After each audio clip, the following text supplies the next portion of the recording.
Bu videomuzda sizlere dev kazanda pişirilen Kabil pilavının yapılışını göstereceğiz. Tüm Türkistan coğrafyasında yapılan bu pilav, Özbekistan'da Özbek pilavı, Türkmenistan'da Türkmen pilavı olarak anılıyor. Fakat hangi isimle anılırsa anılsın, İran'da, Afganistan'da, Pakistan'da aynı tarz yapılıp farklı isimlerle anılıyor.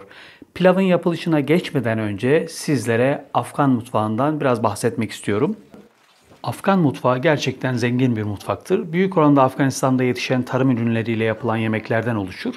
Afganistan'ın üreticisi olduğu en popüler besinler buğday, arpa, pirinç ve mısır. Ülke topraklarının geniş bir bölümü karasal iklim altında olduğu için tahıl ürünlerinin tarımı ve kullanımı oldukça fazladır. Afganistan'da mantı da çok yapılan bir yemektir. İşte bu gördüğünüz büyük mantılar Türkiye Cumhuriyetlerinde bu da yapılıyor. Hatta bu Nepal ve Hindistan'da da çok yapılan bir mantı. Sırf bu mantı pişirilebilsin diye yapılmış özel tencereler bile vardır. Bamya da Afganistan'ın vazgeçilmez yemeklerinden biridir. Sofralarda içecek olarak bizim ayrana benzer ama böyle maden sulu ayran, gazlı ayran gibi düşünebileceğimiz doh ya da somleh denen yoğurtlu içecek ikram edilir. Ve genelde de yeşil çay içilir. Gelin şimdi dev kazanda Kabil pilavı nasıl yapılıyor ona bakalım. Ben tabii ki sunuşlarda Özbek pilavı demişim ama Kabil pilavı, Özbek pilavı özünde aynı. Özbek pilavının yapılışını görüyorsunuz. Aynı bizim Konya düğün pilavlarındaki pilavın yapılışı gibi büyük kazanlarda yapılıyor.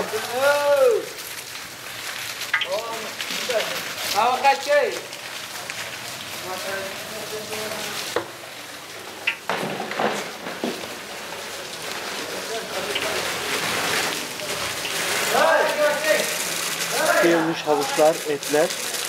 Muhtemelen daha sonra üzerine pirinç katılacak. Veya işte katılacak malzemeler burada hazırlanıyor.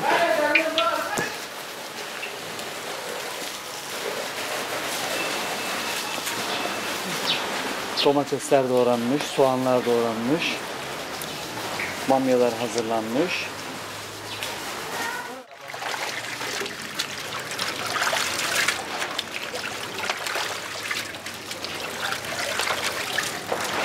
Özbek pilavının şimdi de üzümleri dökülüyor.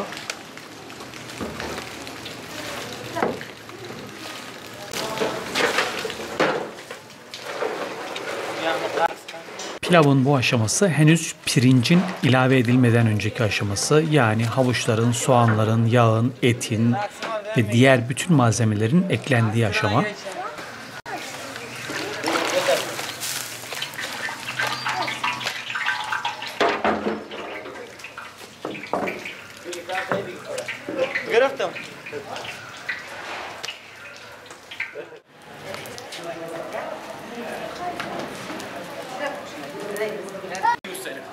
Yapılması zor bir pilav çünkü her aşamasında dikkat edilmesi gerekiyor. Isı derecesine, hangi malzemenin ne zaman katılacağına. Mesela şimdi domatesleri ilave ediyor. Bütün malzemeleri doğru zamanda, doğru şekilde katmalı ki ortaya çok güzel bir lezzet çıksın. Güzel güzel. Teşekkür.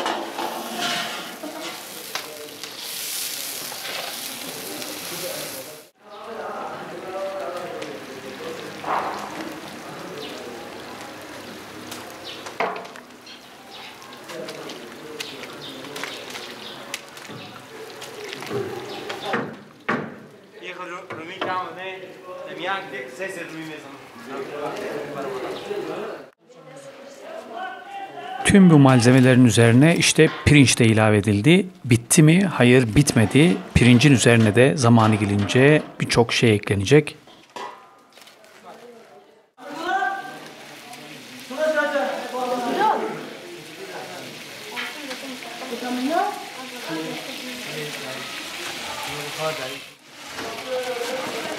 Söylediğim gibi pirincin üzerine salçalı su ilave ediyor.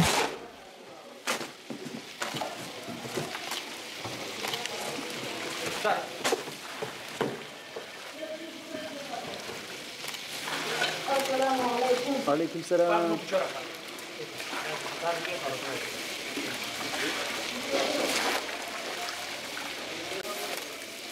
Gerçekten bu pilavı yapmak ustalık işi. Ne kadar su ilave edilecek, suyun sıcaklığı ne kadar olacak, ateşin ısısı ve sürekli gelip karıştırıyorlar, kontrol ediyorlar. Yani gerçekten ustalık gerektiren bir iş.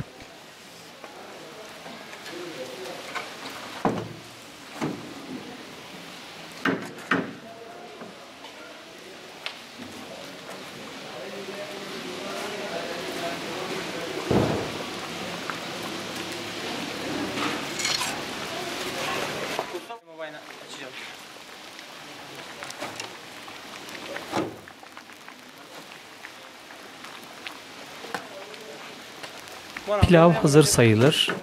Pirinçler bu suyu çektiği zaman dinlendirilmeye bırakılacak ve pilav yenmeye hazır olacak. Pirinçlerin yeterince yumuşamadığını gören aşçı su ilave ediyor. Pilavı evinizde de yapabilirsiniz. Gerçekten çektiğiniz emeğe değecektir.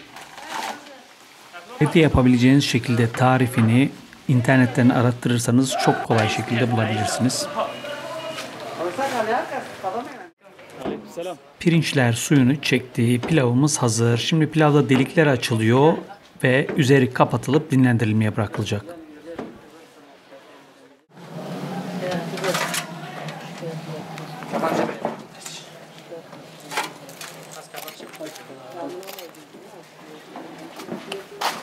Pilavın üstü bir bezle kapatılıyor. Yaklaşık yarım saat kadar dinlendirilecek.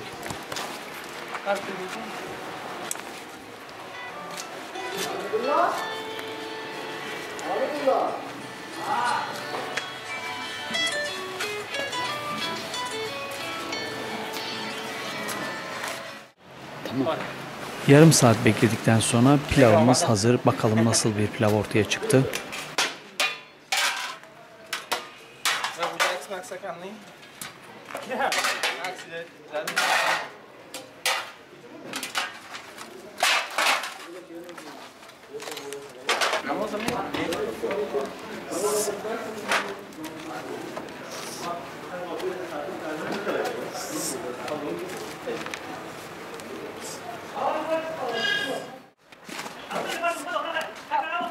Gördüğüm kadarıyla tam kıvamında bir pilav ortaya çıkmış. Servise hazır.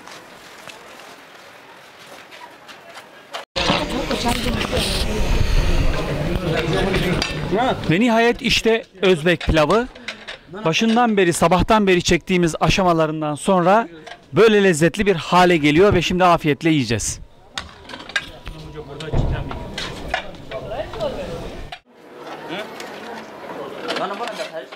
Ne اونجا برین نان باز آه سرش نیم نان برین نیم نان برین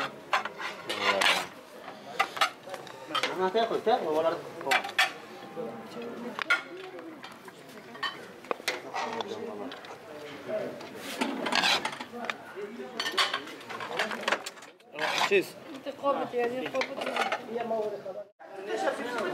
Pilav, Rida Derneği'nin Afganistan'daki yetim yurdunda yapıldı. Düzenlenen sünnet organizasyonundan sonra misafirlere pilav ikram edildi.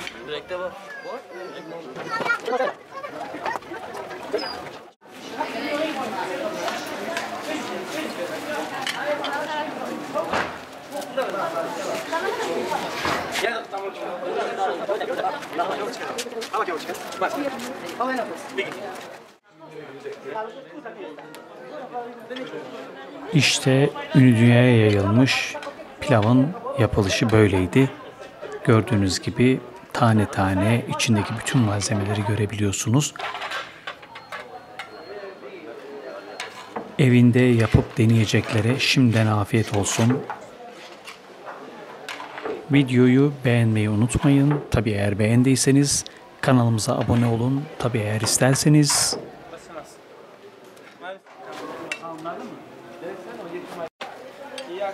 İzlediğiniz için teşekkürler.